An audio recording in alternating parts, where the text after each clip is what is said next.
Today we're going to talk about the damn phone. It's stealing your life away and it can't keep going on like this. Maybe you think that I will talk about attention or how your phone is directly impacting your health, but no, the phone isn't directly impacting your health. It isn't inherently unhealthy to watch a screen, but the effects of your phone on your health are still here, indirect, pernicious. It's not like having a bad diet or not getting enough sleep. It's different. We'll be talking about how your phone is slowly eroding your health, and also I'll give you my own plan that I applied to reduce my screen time all the way from 8 hours a day to 30 minutes. And believe me, it was not an easy task because I was watching a lot of screens before, but it was worth it. Let's get into it. The biggest disadvantage and bad thing about your phone is that it's taking away your time. And your time is the only resource you really have.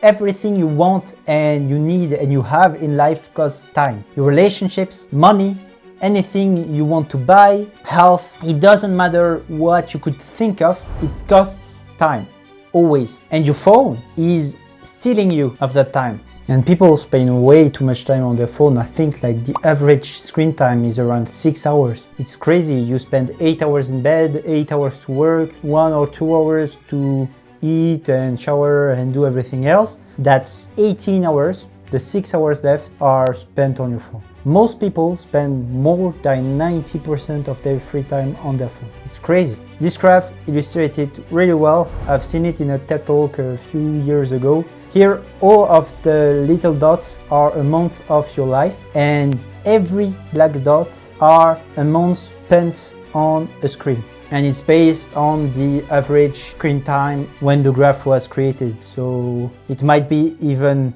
higher than that. Now, how does this lack of time impact your health? In my opinion, there is 3 main ways. First, it takes time from your project or your purpose. I truly believe that everyone can have a purpose or a reason to live. But in order to pursue it and to achieve things that are meaningful, you need to spend time on it. And your phone is preventing you from that. Because at the start of everything, there will be some sort of friction. Whatever you want to start, whether it be, I don't know, writing something, starting a YouTube channel, getting better at a sport, anything, you need to learn things and to fail. That can be enjoyable, but that won't be super stimulating the very start. And your phone is very stimulating, and you're already spending most of your time on it. So it can be really hard to spend time on things that matters and things that you want instead of your phone, because your phone is so much more appealing and so much more easier to spend time on. The link with health is that if you don't have a purpose, if you don't have a why, your life becomes more or less meaningless. And with that comes sadness, stress, anxiety, which are really bad for your health, makes your immune system worse, and makes it harder for you to do good things so you can be healthy.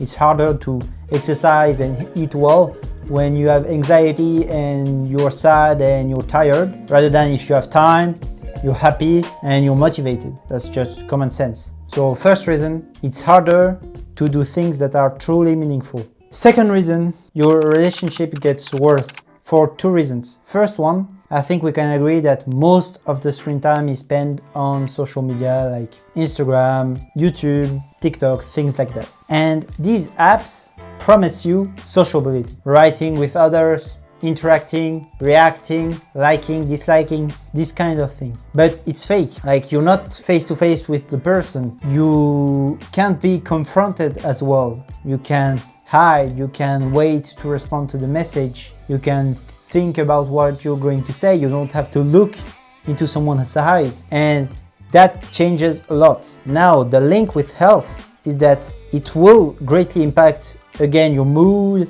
and your stress levels and everything, but also your longevity.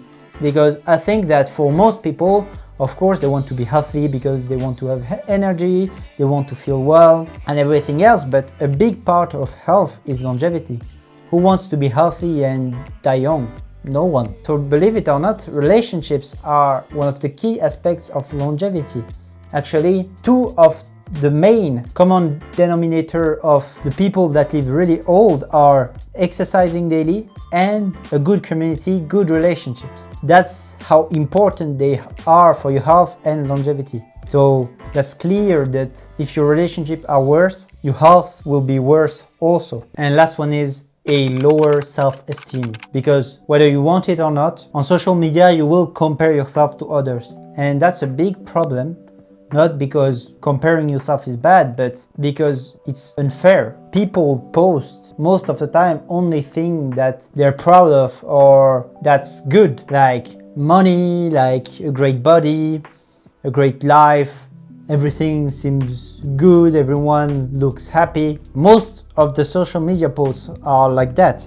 And whether you want it or not, it will drill this thought into your brain that there is a lot of people like that. There is a lot of people that have a super great body, that have a lot of money, and it's just not the case. But because you spend so much time on social media, most of the things that you see are exceptional, and you begin to think that the exceptional is normal and that you are less than normal, because all this wealth and all of these great bodies and everything are so common to you that when you look at yourself, you think that you're a failure. You think that you're not enough, when it's not the truth. So by lowering your self-esteem, it will again impact your mental health and everything around it, which will make you less prone to do the right actions. And also it will heighten your stress and your anxiety, because that's a well-known thing that when people think that they're not enough, they will have a harder time to socialize with others and harder time to be around others, which will also greatly impact their health. So that was the 3 indirect impacts your phone has on your health. Less time to pursue what's meaningful, worse relationships, lower self-esteem. And of course, you will have also less time to do things that are good for you, like exercising, sleeping more, eating well, and everything. But I think that the 3 points that I mentioned here are really important, and a lot of people just don't talk about it. That's why I really wanted to mention them in this video. Now, the plan I applied to go from 8 hours of screen time a day to 30 minutes. First step, look at your average daily screen time. Maybe it's 6 hours, 7 hours, 8 hours, and set a screen limit at 30 minutes under that. So maybe if you were at 7 hours, your screen limit will be 6 hours and 30. And every week, what you'll do is to reduce your daily average by 30 minutes. So first week, 6 hours and 30, second week, 6 hours, third week, 5 hours and 30, until you reach an amount that seems acceptable for you. Maybe 2 hours, maybe 1 hour, I don't know, whatever you want. And please make it really important to not cheat. Like if you're watching a video and your screen time kicks in, don't finish watching it. Just accept it and watch the last part tomorrow. Remember what I've told you in the beginning of this video. Remember the effect that your phone has on your health. If you're here in this video, it means that you're probably serious about improving your health, and you know how important it is to feel good, to be healthy, to live a long time. You really want it. So please remember that when your screen time kicks in, and don't cheat. Second step is grayscale. Put your phone in grayscale, fully black and white. By doing that, you'll make your phone way less stimulating. When you're watching videos in black and white, it will be way less enjoyable, like by a lot. And that will naturally already reduce your screen time by easily 1 or 2 hours if you're around the 7-hour mark. Now, you need to stick to that. Like you can't just have the grayscale for 10 minutes and put the colors back on. Again, you need to remember why you're doing it. You need to have the clear picture in mind and try your best to always keep the grayscale on. Third step, disable the notification on your lock screen. Like when you turn on your phone, don't have any notification here, because most people hear a notification or they see their phone turning on and then they go on their phone, and maybe after checking their messages they scroll for 30 minutes or they watch a video. But if they went on their phone only when they had to or when they felt like it, they would already have way less screen time. So that's an important step. Disable all notification on your lock screen. So you need to unlock your phone to be able to check the different notifications. Fourth and last step is your environment. First one, your bedroom. Ideally, no phone in your bedroom, because most people, especially in the morning, they check their phone first thing when they wake up, and they even scroll for, again, 30 minutes to an hour. And that's really bad, because if the first thing you do in your day is scrolling or being on your phone, it starts a rhythm for the day. Like, it makes it okay. If the first thing that I do in the morning is to eat, I don't know, a Snickers bar, my chances to eat healthy throughout the day decreases instantly, because I've given the rhythm for the day. Even if after that I want to go back on track, I could, and I'm able to, but the chances for me to really stick to it and to eat well this day will be lower. So put your phone out of your room. And second step is, earlier we talked about projects and purpose and everything. When you're working on something, don't have your phone next to you, please.